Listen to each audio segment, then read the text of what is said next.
Atos dos Apóstolos, no capítulo 12, diz o seguinte: por aquele tempo, mandou o rei Herodes prender alguns da igreja para os maltratar, fazendo passar o fio da espada a Tiago, irmão de João. Vendo-se isso agradável aos judeus, prosseguiu prendendo também a Pedro. E eram os dias dos pães asmos. Tendo feito prender, lançou no cárcere, entregando a 4 escoltas de 4 soldados, cada uma para o guardarem, tencionando apresentá-lo ao povo depois da Páscoa. Apresentar aqui era dar uma surra nele em praça pública, na presença do povo. Você está entendendo, né, até aqui? Que Herodes, a missão dele aqui era matar os apóstolos, era perseguir a igreja de Jesus. Eu continuo no versículo 5. Pedro, pois, estava guardado no cárcere, mas havia a oração incessante a Deus por parte da igreja, ou seja, por parte do povo da igreja, a favor dele. Quando Herodes estava para apresentá-lo, naquela mesma noite, Pedro dormia entre 2 soldados, acorrentado, com 2 cadeias, e sentinelas à porta guardavam o cárcere. Eis, porém, que sobreveio um anjo do Senhor, e uma luz iluminou a prisão, e tocando ele ao lado de Pedro, despertou, dizendo: levanta-te depressa. Então as cadeias caíram-lhe das mãos, e disse o anjo: cinge-te a calça, e calça as sandálias.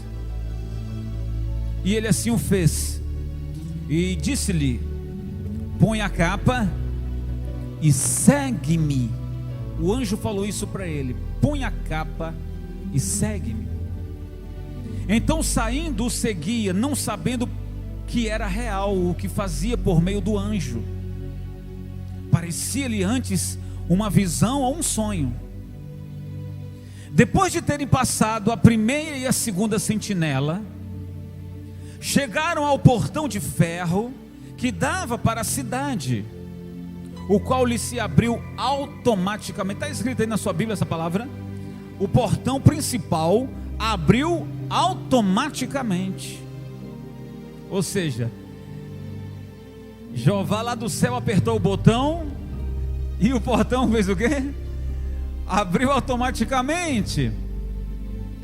E saindo, enveredaram por uma rua, e logo adiante o anjo se apartou dele. Então Pedro, caindo em si, disse: agora sei verdadeiramente que o Senhor enviou o seu anjo e me livrou da mão de Herodes e de toda a expectativa do povo judaico. Não esqueça dessa frase aí, ó. O povo judeu já sabia que Tiago já tinha sido morto, e que Pedro estava preso, e que ele seria o próximo, e o povo vibrava com isso. Considerando ele a sua situação, resolveu ir à casa de Maria, mãe de João, cognominado Marcos, onde muitas pessoas estavam congregadas ou reunidas e oravam. Quando ele bateu ao pórtico do portão, veio uma criada chamada Rode ver quem era, e reconhecendo a voz de Pedro, tão alegre ficou que nem o fez entrar. mas voltou correndo para anunciar que Pedro estava junto ao portão. Eles lhe disseram: estás louca? Ela, porém, persistia em afirmar que assim era. Então disseram: é o seu anjo, o anjo de Pedro, que acompanhava Pedro. Entretanto, Pedro continuava batendo. Então eles abriram e viram-no e ficaram atônitos. Ele, porém, fazendo-lhe sinal com a mão para que se calasse, contou-lhes como o Senhor o tirara da prisão. E acrescentou: anunciai isto a Tiago, aos irmãos. E saindo retirou-se para outro lugar. Sendo já dia, houve não pouco alvoroço entre os soldados sobre os que teriam acontecido a Pedro. Herodes, tendo procurado e não o achado, submetendo aos sentinelas a inquérito, ordenou que fossem justiçadas. E descendo da Judeia para Cesareia, Herodes passou ali algum tempo. Você vê que ele não desiste, né? Ele não desiste, era uma perseguição implacável junto aos apóstolos e junto à igreja de Jesus. Você entendeu aqui alguma coisa? Então diga comigo: Senhor Jesus, usa o teu servo, fala comigo através da tua palavra. Eu abro o meu coração para ouvir a tua voz. Amém? Preste atenção, pessoal. Essa é uma história real que nos faz entender hoje, nos nossos dias, coisas maravilhosas. Sabe por quê? Porque existem coisas que acontecem na nossa vida que nós não entendemos na hora. Nós só vamos entender depois. Por que te digo isso? Porque havia uma perseguição implacável dos judeus e dos romanos para acabar com o ministério de Jesus e com o cristianismo. Nessa altura, Jesus já tinha sido glorificado. Nessa altura, Jesus já tinha ido ao Pai. Então, aos romanos e aos judeus que não acreditavam em Jesus, eles queriam acabar com o resto. Diziam eles: nós já matamos Jesus, o líder, e esses seus seguidores, não vai demorar muito, nós vamos devastar eles também. Então mataram alguns. Você sabe, mataram Estevão. Estevão foi morto apedrejado. Conseguiram então prender a Pedro e disseram: ele será o próximo. Pedro era o líder da igreja. Só que era Páscoa. Escuta isso, olha aqui para mim você entender. Vamos entender assim, ó. Se Pedro estivesse solto, os próprios judeus iriam matar ele. Só que Deus permitiu, entenda assim comigo, por favor, que os soldados pegassem a Pedro e prendessem. As autoridades e aos homens ele seria morto. Mas que Deus disse assim: eu vou usar eles para guardar Pedro. Pedro estando na prisão, ninguém tocaria nele. Havia 2 sentinelas na prisão e mais 2 no corredor.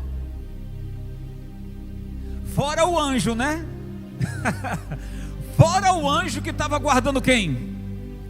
Gente, escuta, havia ódio no coração dos judeus para matar Pedro.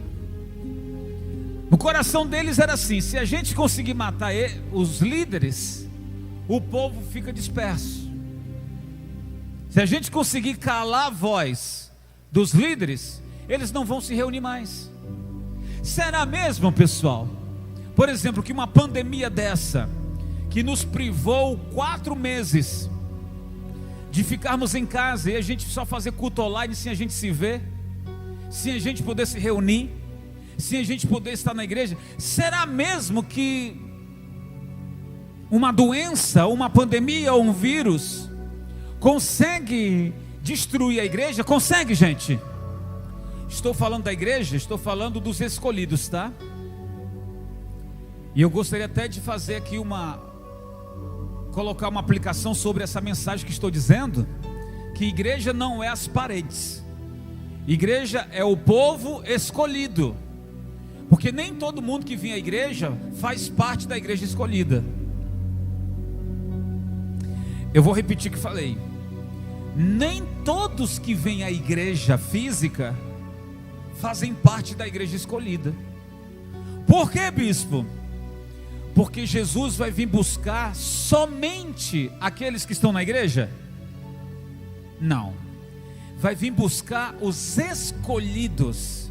E aí há uma diferença de alguém que está na igreja por estar, e outro que está na igreja com compromisso com Deus. É bem diferente, tá, pessoal? Então a ideia que se tinha era que, destruindo os líderes, a fé dos outros iriam se apagar. Quem sabe o diabo pensou nisso. Numa pandemia como essa, talvez muitos iriam ficar distantes. Mas o que acontece? Quando prenderam a Pedro, o povo da igreja não saíram para as ruas. Escute, quando correu a notícia que Pedro foi preso, então ao invés do povo ir se reunir no templo ou na sinagoga, eles iriam orar em casa. Chegavam em casa, o irmão abria a porta e ali faziam o quê? Orações. Pedro foi preso e a igreja estava reunida em quê? Em oração, em casa. Fala para mim, nessa pandemia, quem orou muito comigo? Diga eu. Orou mesmo, gente? Deus está vendo o que você está falando. Deus sabe que você não podia estar aqui, mas você estava acompanhando em casa. Daí para você ver que o diabo perdeu.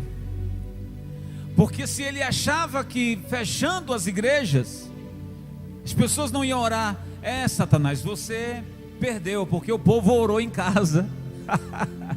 O povo estava lá em oração, o povo estava lá dizendo: Senhor, nós estamos firmes na tua presença.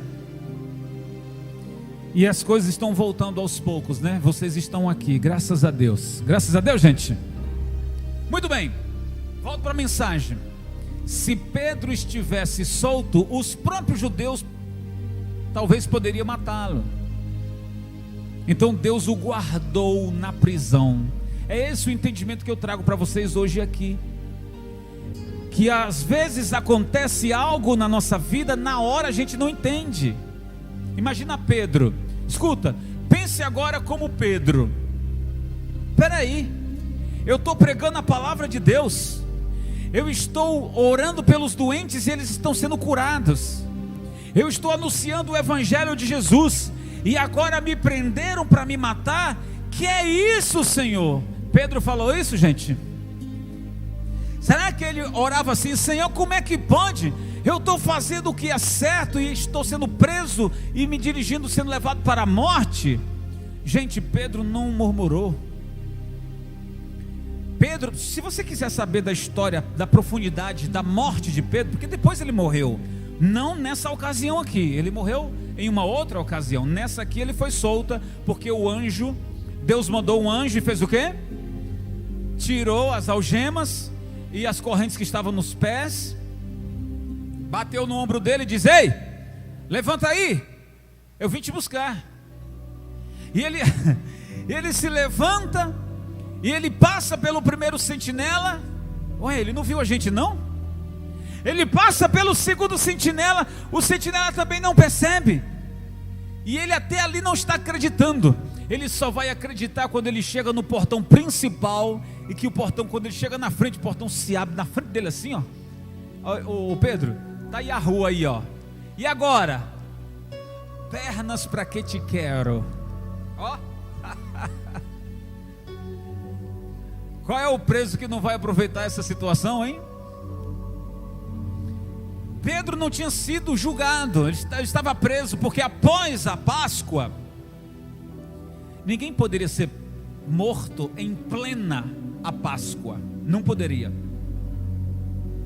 Após a Páscoa, o Herodes, para ganhar mais, digamos assim, prestígio diante dos judeus, ele pretendia apresentar Pedro e dizer: olha aqui quem está preso e eu vou matar. E ele queria receber aplausos do povo judeu, só que Deus não permitiu. Glória a Deus, gente. Ei, qual é a situação que você está vivendo? A aplicação da palavra para você agora. Qual foi a situação desagradável que te aconteceu agora por esses dias? Você sabe qual foi? E você diz assim: eu não estou entendendo, Senhor. Quando me disponho a orar, quando me disponho a ir para a igreja, quando me disponho a fazer a coisa certa, me acontece uma coisa desagradável. E aí você fica se perguntando por quê. E com o passar dos dias, depois você vai entender que Deus tem os seus propósitos. Vamos lá, gente. Deus tem o que? Os seus. E às vezes a gente não entende quais são os propósitos de Deus. Deus trabalha com propósitos. Cabe a nós orarmos. Eu quero que você grave isso. Cabe a nós orarmos e buscarmos o discernimento em Deus, o porquê daquilo. Uma hora você vai entender. Eu estou falando de coisas que você não contribuiu para que aquele dano lhe acontecesse. Você fez tudo certo, mas houve uma revanche, ou houve um levante do diabo contra você. Uma coisa é você fazer coisa errada e pagar o preço por aquilo que fez. Olha, eu estou sofrendo aqui porque eu fiz as besteiras. Outra coisa é você fazer coisa certa e acontecer algo triste. Você está entendendo agora? E aí você fica... A primeira coisa que você pensa é o seguinte: aonde foi que eu errei? A primeira coisa que você pensa: aonde foi que eu pequei? Onde foi que eu falhei? Aí o Espírito Santo fala assim para você: não, você não errou não, você não pecou não. Então por que, Senhor, que eu estou vivendo por isso? E o Senhor fala assim para você: tenha calma, meu filho, é porque eu tenho um plano na sua vida. Glória a Deus, gente. Ninguém estava na pele de Jó quando Jó passou por aquela prova. Os de fora, era fácil dizer para eles: Jó era um homem de Deus, mas ele deve ter feito alguma coisa muito grave para Deus puni-lo. Não, não fez nada de errado. Deus tem os seus propósitos. Deus tem os seus propósitos, pessoal. De repente você está procurando entender o porquê disso, o porquê daquilo, mas você vai entender perfeitamente que Deus está te livrando de uma situação que você vai ver depois. O que era? O carro quebrou, você se maldiz, você fala isso,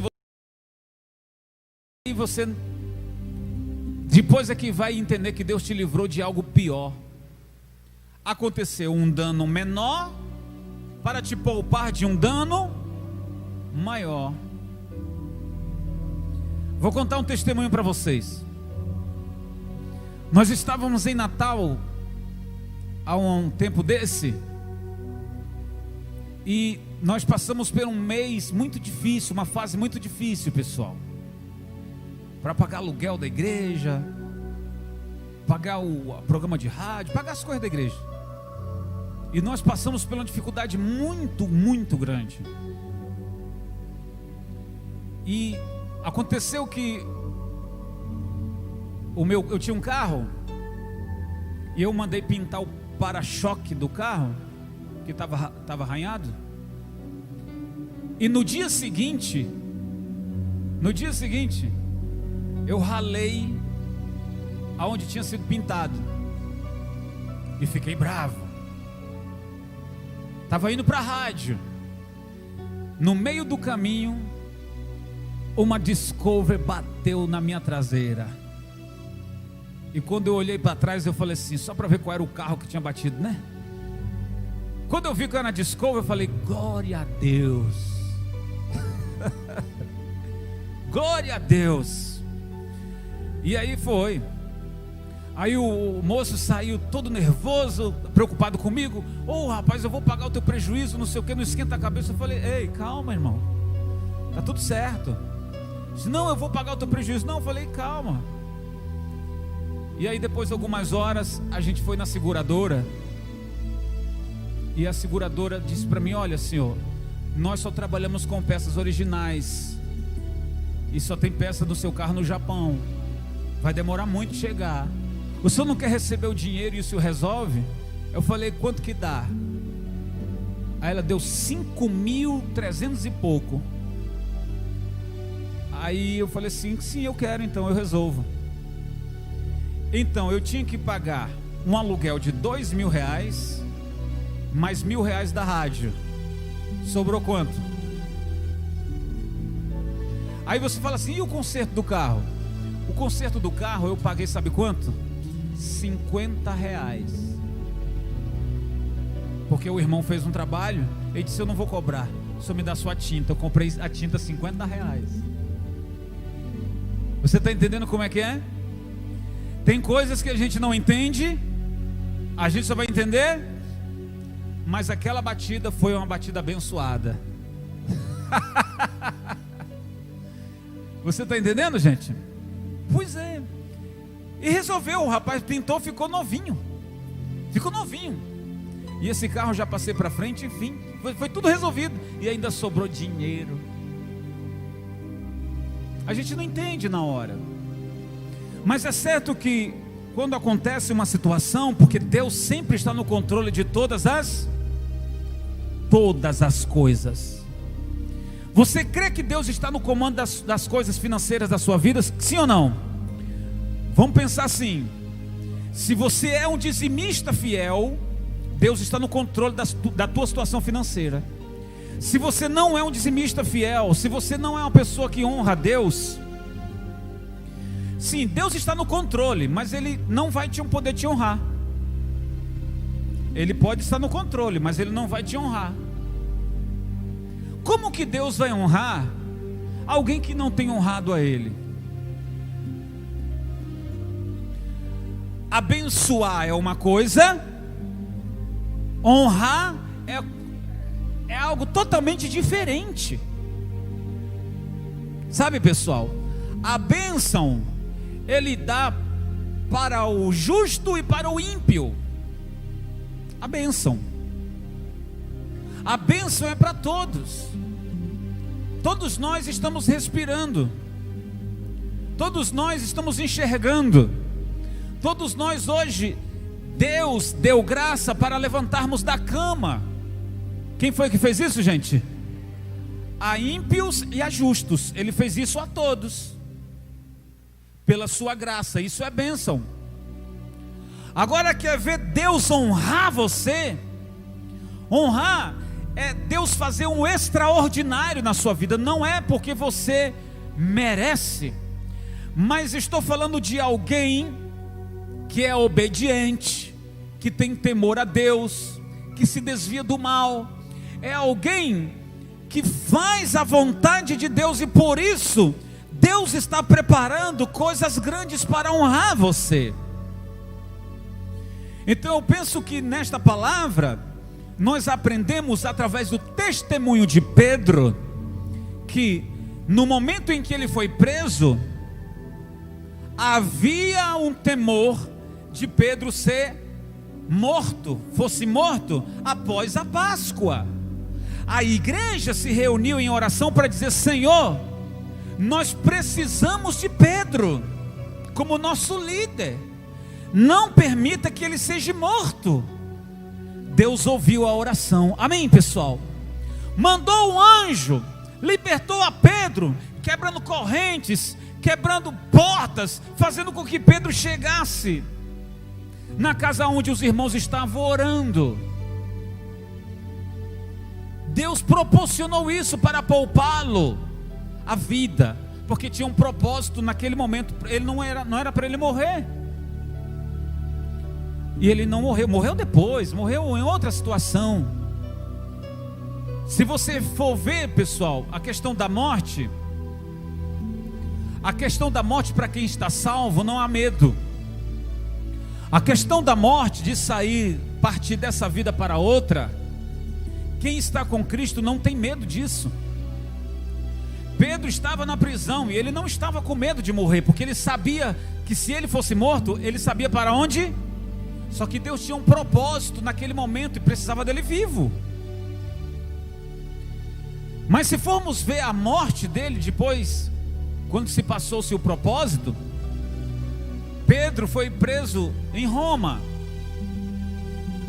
foi condenado à morte, foi levado à cruz, e ele foi citando no caminho, sendo levado, aquilo que o apóstolo Paulo tinha dito, que nem a morte, nem a espada, nem a fome nos separará do amor de... Não é uma doença, não é a fome, não é a espada, não é a morte. Penduraram Pedro na cruz, e Pedro disse assim: olha, eu devo ter o direito de fazer um último pedido. E alguém disse: tem. Então me coloque de cabeça para baixo, não sou digno de morrer igual o meu Salvador. Então colocaram a cruz de cabeça para baixo.